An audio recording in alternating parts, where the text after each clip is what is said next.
Right now, as you're reading this, millions of men are trapped in psychologically abusive relationships and they don't even know it. They think they're being good partners, good husbands, good men. But in reality, they're victims of a type of violence so subtle, so insidious that by the time they realize what's happening, they're already destroyed.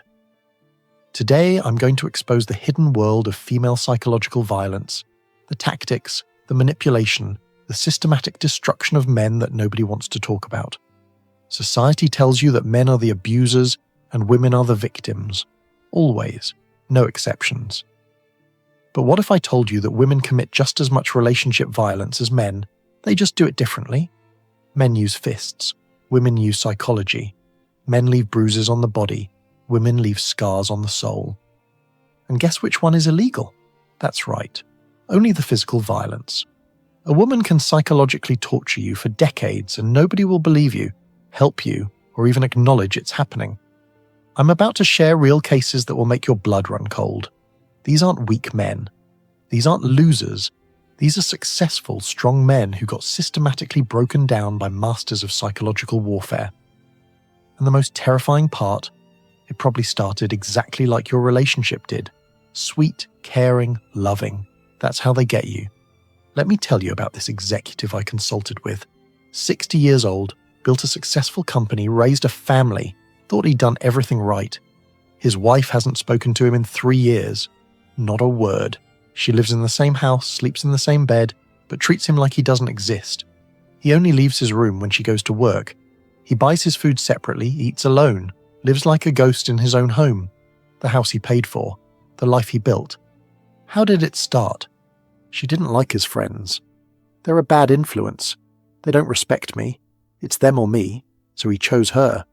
Then it was his hobbies. Fishing is childish. Golf is a waste of money. You should spend time with family, so he gave those up too, then his family. Your brother is toxic. Your mother doesn't like me. We need boundaries. Before he knew it, he had nobody left but her. And once she had him completely isolated, she stopped pretending to care. The sickest part. The house is in her name. He took out a massive mortgage right before retirement, put it all in her name because that's what loving husbands do, and now he's trapped paying for a prison he can't escape. If he leaves, he's homeless at 60. If he stays, he's dying inside. He hasn't had sex in over a decade. He hasn't had a conversation in 3 years. He's a broken man who built an empire but can't even eat dinner in his own kitchen. Here's what men don't understand about female violence. It's designed to be invisible. When a man hits a woman, everyone can see the bruise. When a woman destroys a man psychologically, nobody sees anything. She looks like a saint while you look crazy. She plays the victim while being the predator. She cries in public while torturing you in private. And if you ever react, if you ever raise your voice or punch a wall, suddenly you're the abuser and she's proven right about you. Let me break down the weapons they use, because once you see them, you can't unsee them. First is guilt manipulation. Everything becomes your fault. She's unhappy?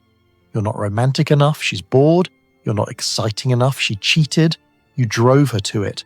You're constantly trying to fix problems that don't exist, apologizing for crimes you didn't commit, making up for failures that are just her projections. There was this programmer who came to me, brilliant guy, makes serious money. His wife has him convinced he's a sex addict who needs therapy. Why? Because he wants sex more than once a month. She's weaponized psychology against him. You're obsessed with sex. You only see me as an object. You need help. So now he's in therapy for having a normal sex drive while she controls him through manufactured shame. She decides when, how, and if they have sex, and he's grateful for scraps because she's convinced him he's broken.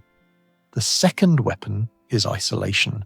This one's genius in its simplicity. She doesn't forbid you from seeing friends, that would be too obvious. Instead, every time you go out, there's a fight. Not about going out, about something else. The trash you forgot last week. That comment you made 2 months ago.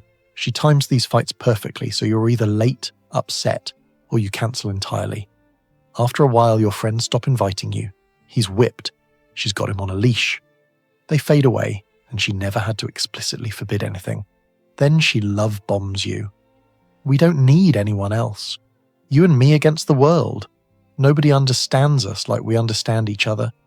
It feels romantic until you realize you're completely alone with someone who's systematically destroying you. Your support network is gone. Your reality check is gone. She becomes your only source of validation, and she uses it like a weapon.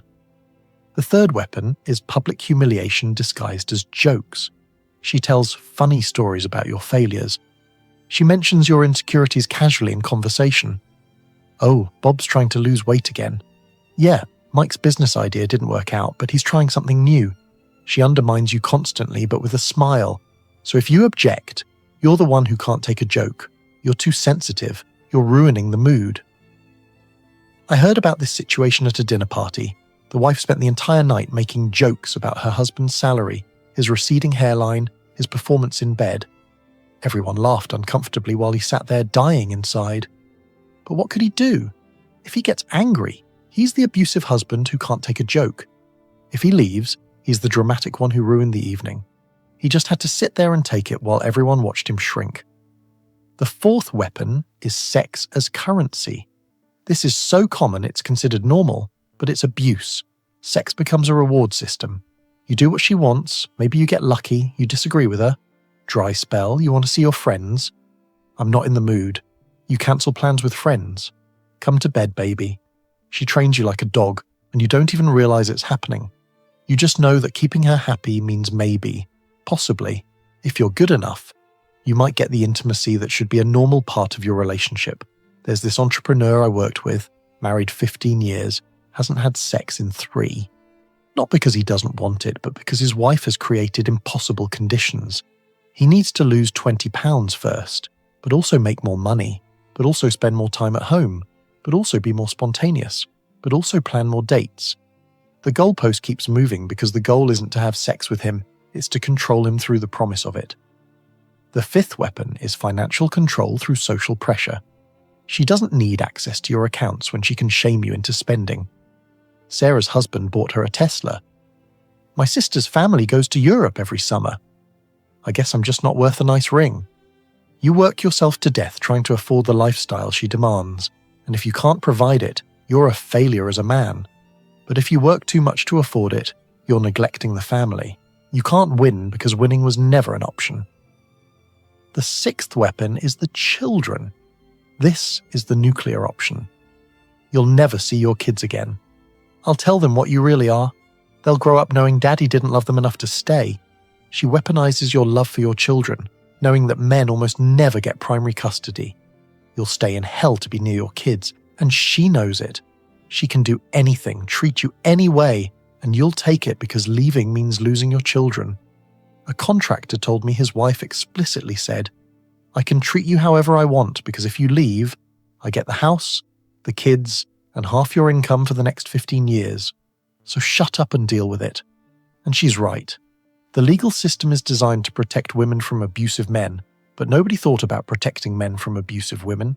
The system becomes another weapon in their arsenal. The seventh weapon is gaslighting, making you question reality itself. I never said that. You're imagining things. You're too sensitive. That didn't happen. Over time, you stop trusting your own memory, your own perceptions, your own feelings. She rewrites history constantly, and because she's more emotionally intelligent, more verbally skilled, she makes you believe her version of events. You know that argument you had last week where she said something cruel? It never happened. That promise she made, you misunderstood. That boundary you set, you're being controlling. She flips everything until you're the bad guy in every story, and eventually you start believing it. Maybe you are too sensitive. Maybe you are controlling. Maybe you are the problem. The eighth weapon is emotional terrorism. She threatens suicide if you leave. She has panic attacks when you disagree. She cries hysterically when you set boundaries. You become responsible for her emotional regulation, walking on eggshells to avoid triggering another crisis.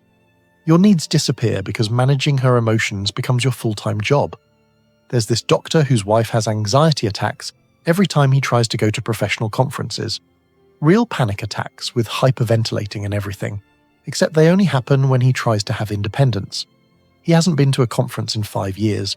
His career is stagnating, but at least she's stable. He's given up his professional life to manage her conveniently timed mental health crisis. The ninth weapon is the victim flip. This is masterful manipulation. She provokes you for hours, days, weeks, needling, pushing, prodding, until you finally snap. You yell, you punch a wall, you throw something, and suddenly she's the victim. She has evidence. You're the abuser. Everything she did to provoke you disappears, and only your reaction remains. She might even call the police, and who do you think they'll believe? The 10th weapon is intermittent reinforcement, the most psychologically addictive pattern known to behavioral science.